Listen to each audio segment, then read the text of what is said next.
오늘 이 12절 말씀은 광야 40년의 광야 1세대들에 대해서 먼저 말씀을 하시고요. 그 앞에 그리고 그 광야 1세대가 40년 동안 하나님을 시험했다. 하나님이 그들을 시험한 게 아니라 그들이 하나님을 시험했다 하는 말씀을 합니다. 그리고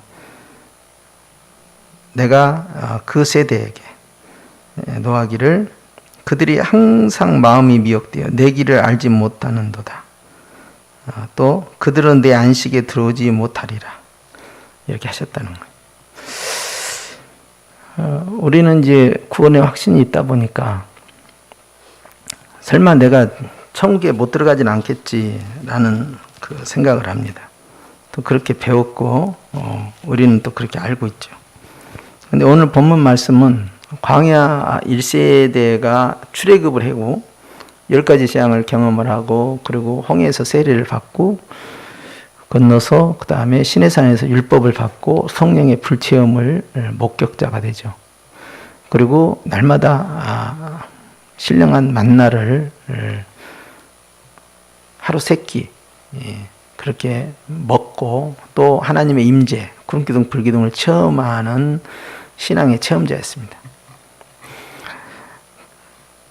하나님을 직접 대면하고 체험하고 시내산에 임하신 주님의 그 임재 가운데서 정말 신비로운 어떤 경험을 하고 있는 그런 세대였음에도 불구하고 또 매일같이 그런 신비로운 경험을 하고 있음에도 불구하고 그들은 결론은 안식에 못 들어갔다. 즉 가나안 땅에 못 들어갔다. 이것은 굉장히 충격적이에요. 우리 생각에 그것은 구약의 이야기다 라고 우리가 생각할 수 있잖아요. 그런데 그 구약 이야기를 신약에 왜 했을까? 그것도 생각해야 돼요.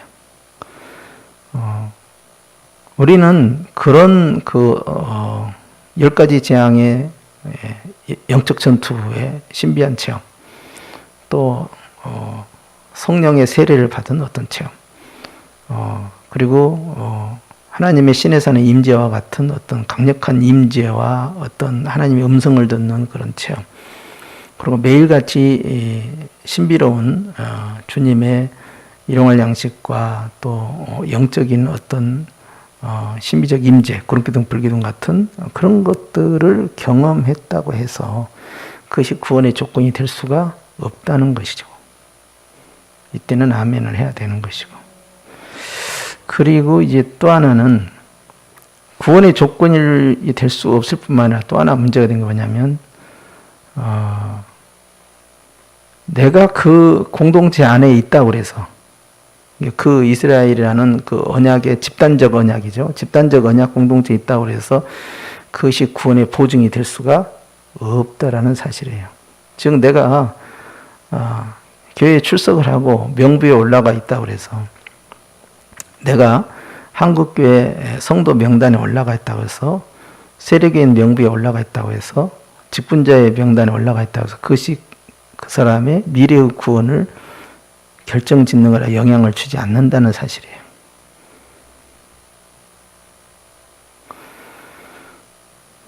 세 번째는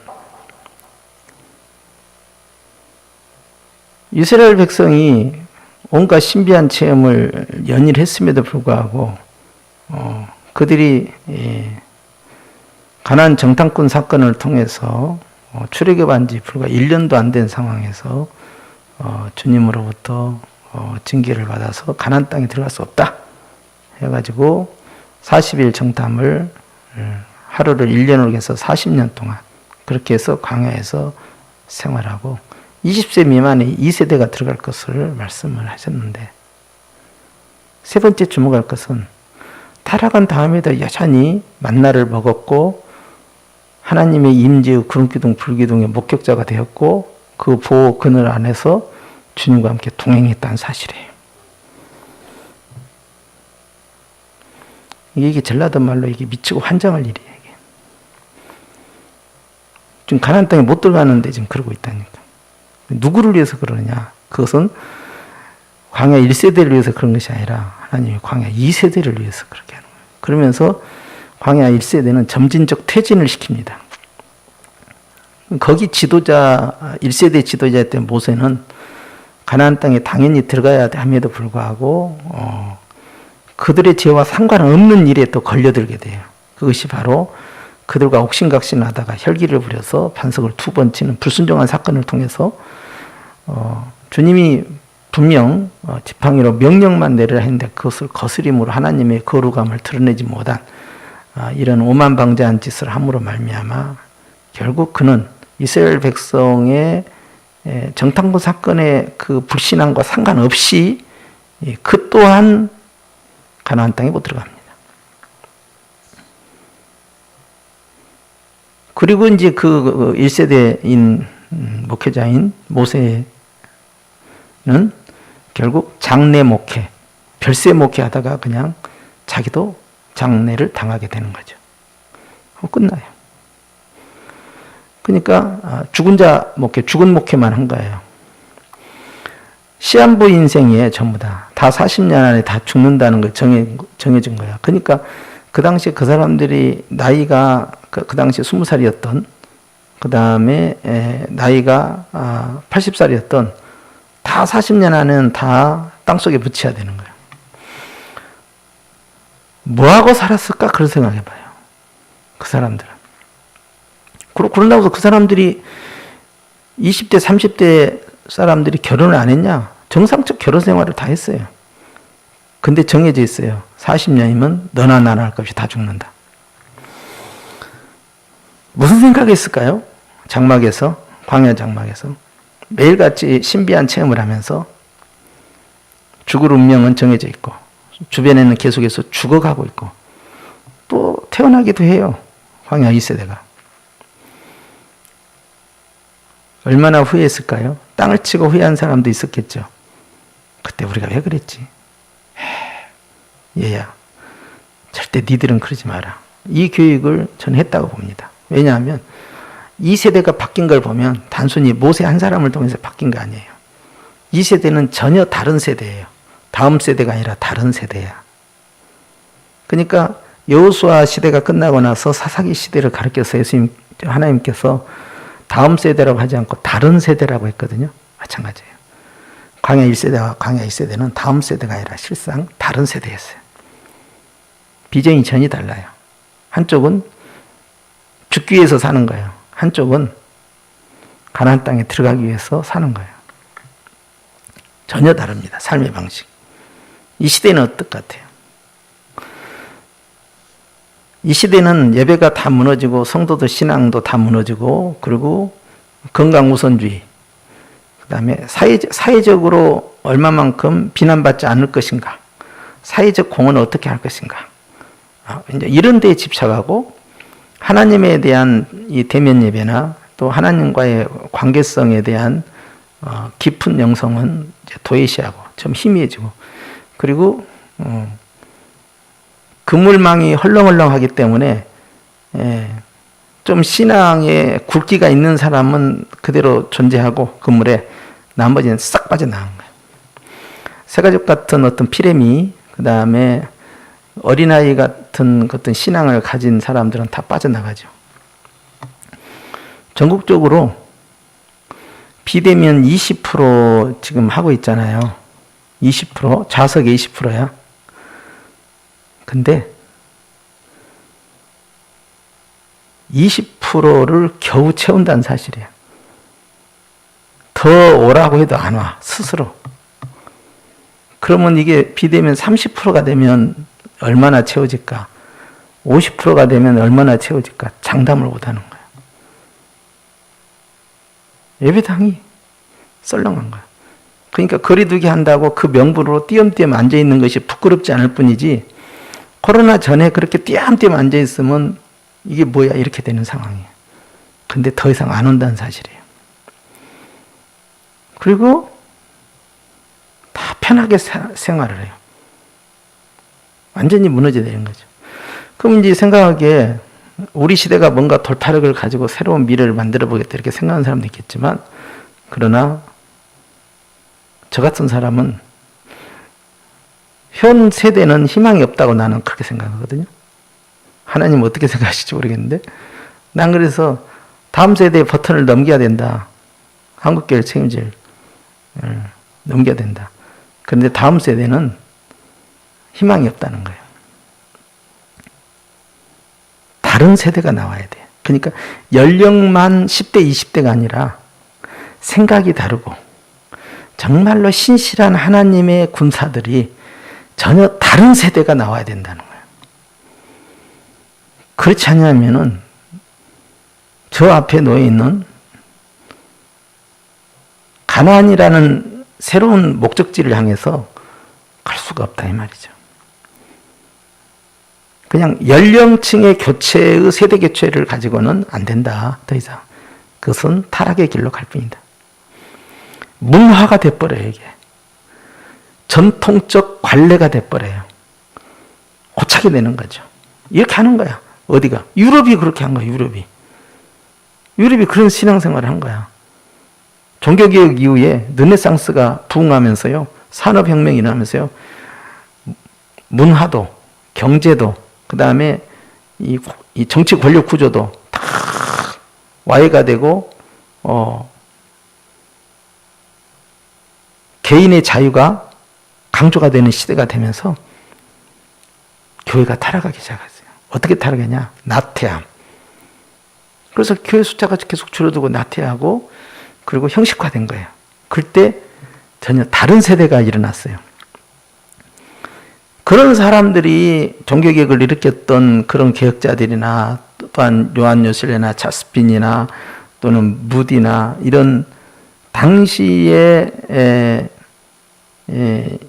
전혀 사람들의 생활 방식과 다른 패러다임을 가지고 광야에 외치는 소리로 등장한 인물들이 있었어요. 그들은 앞 세대가 봤을 때는 다음 세대가 아니라 전혀 다른 세대가, 다른 시종자가 나온 거예요. 그들에 의해서 불이 지펴지기 시작한 것이고 다 불태우고 성령이 불태우고 뒤집어 엎고 한 시대를 다 뒤집어 엎은 거예요.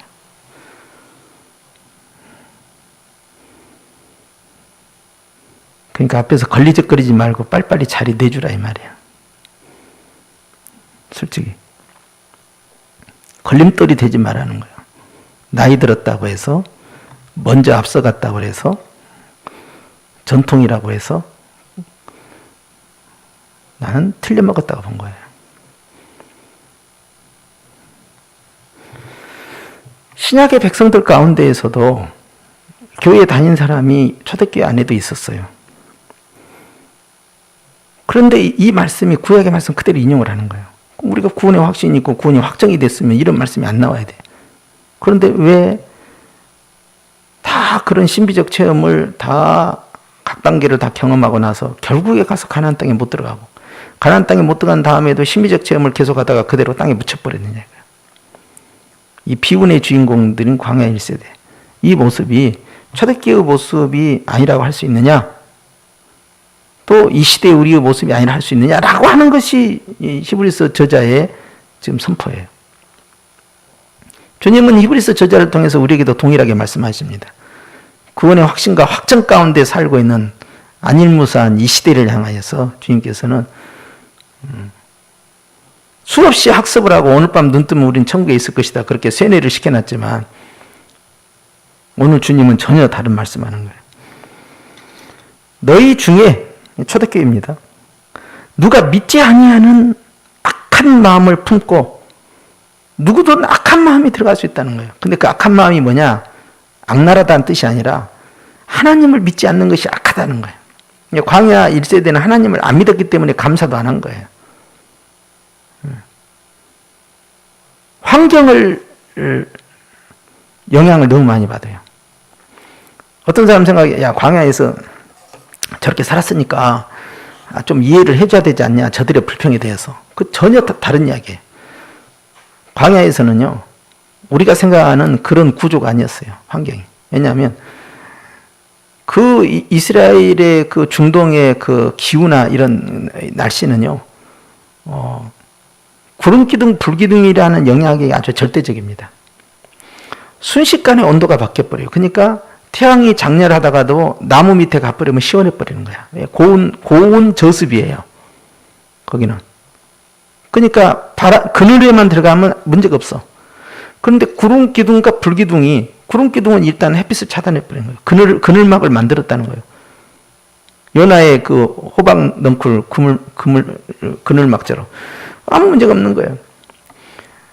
그리고 이 불기둥이라는 것은 난방 시스템을 갖췄다는 거예요. 기온차가 생겨도 아무 무리가 없게끔.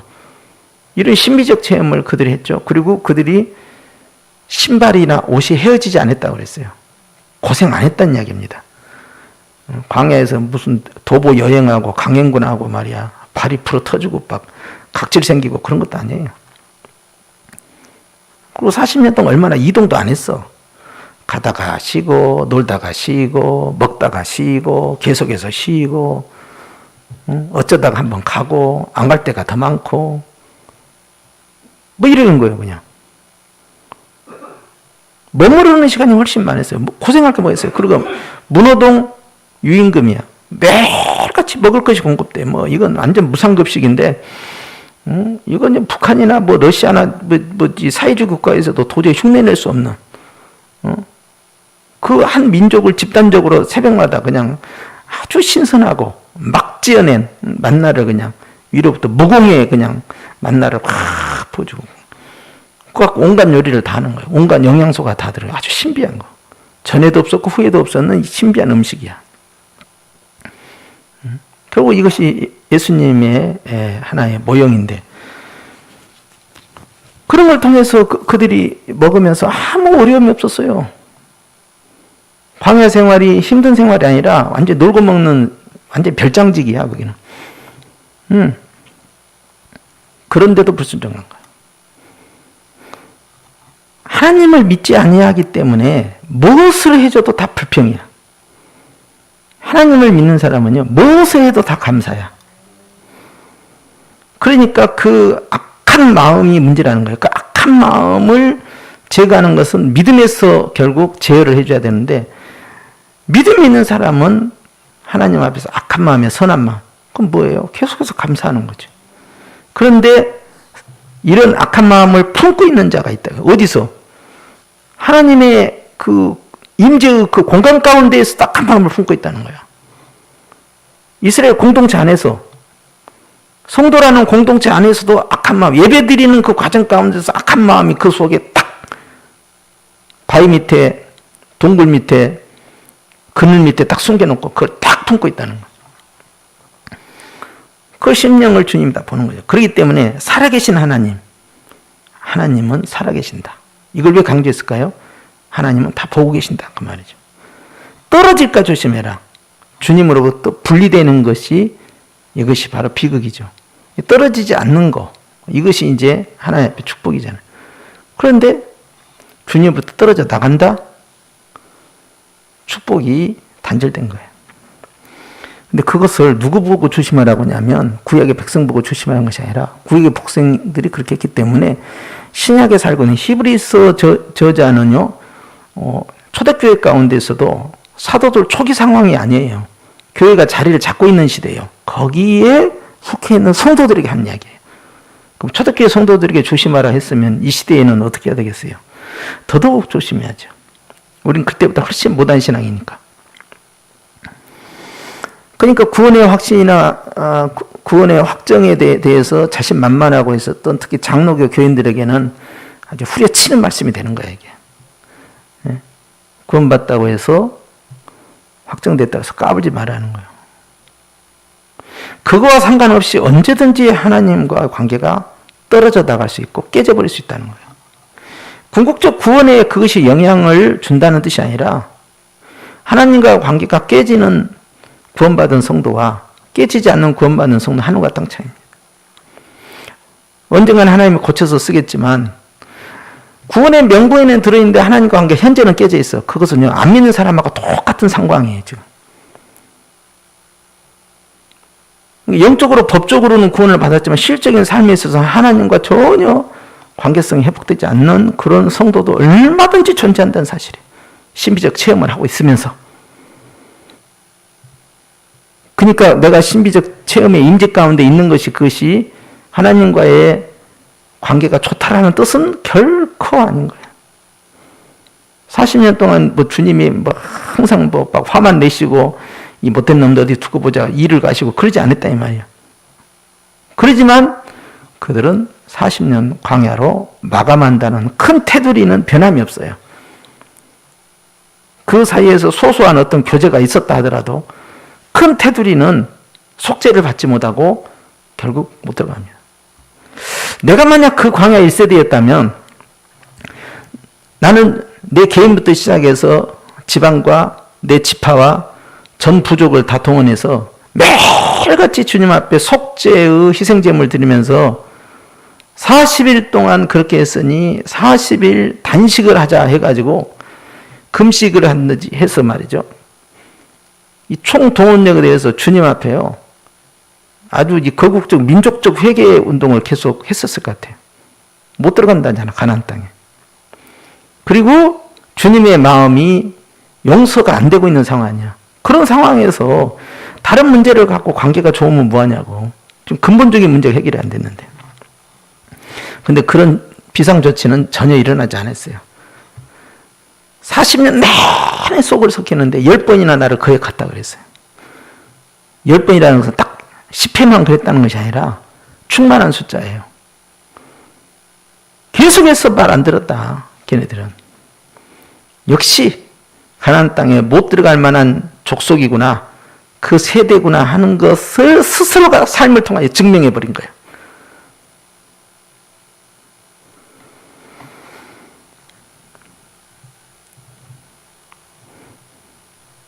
장로교 구원의 확정교리에 몰입되어 있는 사람들은 이 말씀이 딴 나라 이야기처럼 들리고 있다면 다시 한번 정신 차리게 이야기해 주겠어요?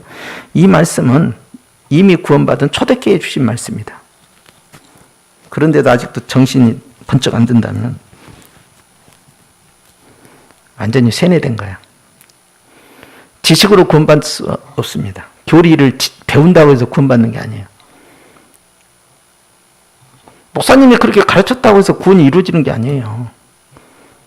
교리는 그러한데 네가 진짜로 믿느냐 하는 이야기는 또 다른 이야기잖아요. 13절. 오직 오늘의 일을 걷는 동안에 매일 피차 뭐하여 그랬어요? 왜 피차 권면해야 돼? 그것도 매일. 조심하려면. 그러면 구원이 확정이 됐고 하나님과 관계가 아무 문제가 없다면은 저는 단어가 나올 필요 없어요. 그런데 매일매일 시험을 당할 수 있고 매일매일 넘어질 수 있고 매일매일 쓰러질 수 있다. 그런데 피차 권면하다 한 것은 개인 구원이 아닙니다. 그건 집단적 구원이에요. 그렇죠? 서로가 서로를 붙들어줘야 된다는 거예요. 왜? 어차피 광야 1세대는 집단 구원이었어요. 근데 그 집단 구원이 실패를 하게 되니까 다음 세대로 전혀 다른 세대로 넘어가게 되면서 그리고 그 집단 구원을 받지 못한 자들 가운데에서 단 2명만이 생존해 나옵니다. 그 여호수아 갈렙뿐이야. 그러면 그건 집단 구원이 실패했다는 거예요. 그런데 교회 공동체 안에 매일 피차 서로 권면하라는 것은요. 에클레시아라는 교회 공동체 안에 이 집단적 구원이 이미 형성이 됐는데 왜 피차 권면을 해야 되겠어요? 집단적 공동체는 집단으로 언제든지 타락할 수 있다는 걸 보여준 거예요. 그게 뭐예요? 요한계시록의 7교회야. 그 가운데에서 서머나 교회와 빌라델피아 교회를 제외한 나머지 5개 교회는 집단적 타락에 들어가 버린 거예요. 개인적 타락이 아니라. 그럼 매일 피차 권면할 필요성이 있다는 거죠. 왜? 죄는 매일같이 하나님과 우리 사이를 갈라놓는다. 너희 중에 누구든지 죄의 유혹으로 완고하게 되지 않도록 하라 그랬어요.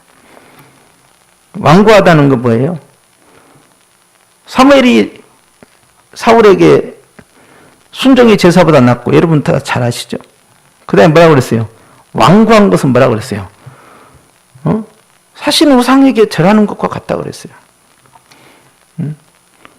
돼지로 제물을 드는 것과 같고요. 그러니까 이 완고하다는 것은요, 절대 회개하지 않겠다는 거예요. 자기가 끝까지 잘했다고 하는 거예요. 끝까지 잘했다고 하니까 끝까지 가버리는 거예요.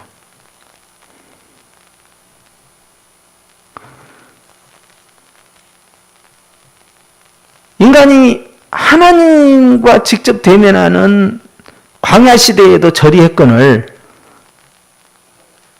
초대교회는 이 말씀을 받았을 때 무슨 생각을 했겠어요? 떨렸겠죠. 마지막 14절. 우리에게도 동일하게 적용합니다. 우리가 시작할 때 확실한 것을 끝까지 견고히 잡고 있으면 그랬어요. 시작할 때 스타트가 좋았어요. 그러면 뭐가 좋아야 돼요? 끝이 좋아야 돼요. 근데 우리는 스타트는 좋아. 근데 끝은 완전히 다른 데로. 끝이 다른 데로 가는 걸 2단이라고 그래요. 끝이 다르다 2단이야 그게. 딴 데로 가고 있어. 딴 데로. 영적 2단들이 많아. 분명히 예수님을 믿고 같이 출애굽을 했거든. 같이 출애굽을 해갖고 같은 세례를 받았어. 주 예수 그리스도 이름으로. 홍해를 다 같이 건넜어. 그래서 광야의 삶으로 올라왔고 교회라는 광야 교회를 형성했어. 사도행전에 있는 것처럼 광야 교회 형성했어. 근데 광야 교회인데 길이 달라. 하나는 광야 길이고 하나는 가나안 길로 나눠져요. 가나안 길로 간 사람은 여호수아 갈렙을 제외하고는 전혀 다른 세대예요. 다음 세대가 아니야 그건. 질적으로 다르다 이 말이야. 종자가 틀려. 이 영적 종자가. 그 영적 종자를 누가 이끄냐? 그 영적 종자 가운데 나온 리더가 하는 것이 아니라 1세대에서 살아남은 생존한 여호수아 갈렙 가운데서 여호수아가 그들을 끌고 가는 거예요. 리더십은 거기서 나왔어요. 1세대에서 생존한 여호수아에서 전혀 질적으로 다른 다음 세대. 전혀 다른 다음 세대. 그들을 끌고 가요. 끝이 달라요. 시작할 땐 다 좋지. 초대교회도 처음에는 좋습니다 하다가 고난이 오고 환난이 오고 시험이 오면 견고히 잡고 있는 것이 아니라요. 흩어져 버려요. 딴 길로 가버려요. 그것이 바로 타락의 길이에요. 그러니까 냄비 신앙이야. 너무 자주 바뀐다는 거지. 그게 문제예요. 왜 끝까지 견고히 잡지 못했을까요? 첫째는 하나님을 온전히 신뢰하지 않습니다. 두 번째는요, 자신의 완고함 때문에 끝까지 회개하지 않는 거예요. 결국 그런 사람들은 주님과 분리가 일어나고, 그렇지 않은 사람들은 그리스도와 함께 끝까지 같이 가는 거예요. 오늘 우리는 환경을 선택해서는 안 돼요. 사람을 선택해서도 안 돼요. 시대적 흐름을 선택해서도 안 돼요. 사회적 문화를 선택해서도 안 돼요. 우리가 선택해야 할 것은 우리 주 예수 그리스도 그분 한 분을 선택하는. 그분은 불변 진리인데 나머지는 다 상대적이에요. 시대적 흐름이야. 요즘 시대가 그러니까 그 흐름을 따라가는 자야. 그런데 우리는 그리스도를 따라가는 거지. 그걸 선택해야 돼요. 주님 주신 말씀을 마음에 새기면서 초대교회에게 주신 말씀이 아니라 저와 여러분에게 주신 말씀에서 하나님에게서 떨어지지 않게 하라. 뭐가? 믿음 없음이. 그러니까 그 속에 이물질이 자꾸 들어오니까 어떻게 돼요? 기도도 안 돼. 감사도 안 돼. 기쁨도 소멸돼. 주님에 대한 사모함도 점점 줄어들어. 이물질을 뽑아내야지. 이 불신의 이물질, 또 이 모세에 대한 어떤 불평의 이물질, 또 우리는 언제까지 이렇게 살아야 되냐라는 다른 이방 민족과의 비교를 통해서, 다른 사람과의 비교를 통해서 또 나타내는 원망, 이런 것들이 계속 들어오는 거예요. 그 안에 갭이 점점 늘어나는 거예요. 나중에 완전히 쪼개져 버리는 거지. 그래서 니들은 광야에 그대로 있고, 그대로 있는 방법이 뭐예요? 죽어서 거기 묻히는 거예요. 완전히 거기가 완전 다 공동묘지가 돼버리는 거예요. 다 거기 있고, 그리고 광야는 이제는 죽음의 장소야. 그리고 다 가나안 땅으로 가는 거야. 살아있는 자만 분리됩니다. 그러니 살아계신 하나님 앞에서 우리는 죽는 자의 길이 아니라 사는 자의 산자의 길을 간다는 것. 하나님과의 관계성이 결정된다. 오늘 또 나와 하나님 사이에 막힌담이 있으면 안 돼요. 이것을 치과에 가면 치석이 있습니다. 스킬링을 빡 해요. 근데 그 왜 하는지 아세요?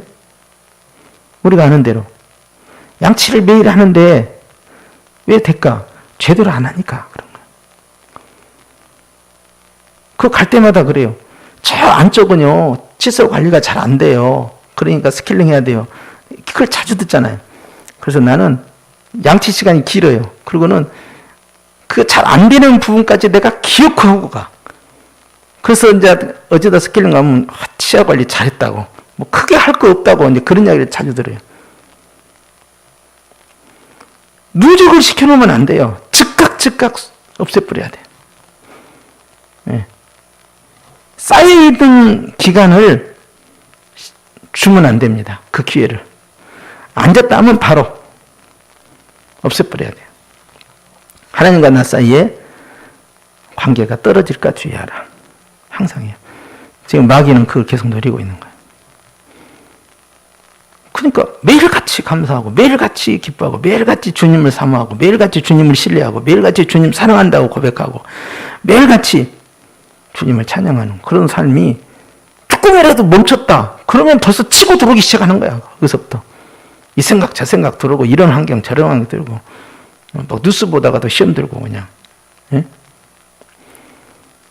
아무것도 할 줄 아는 게 없으면서도 괜히 열받아 있고. 이게 문제 되겠죠. 그러니까 주님과의 관계 회복 이걸 붙잡으면서 이번 한 주간에도 주여 하나님과 나 사이의 관계에 떨어지는 것이 아니라 붙어있는 것 분리된 것이 아니라 하나가 되는 역사 그런 삶이 되게 하여 주옵소서.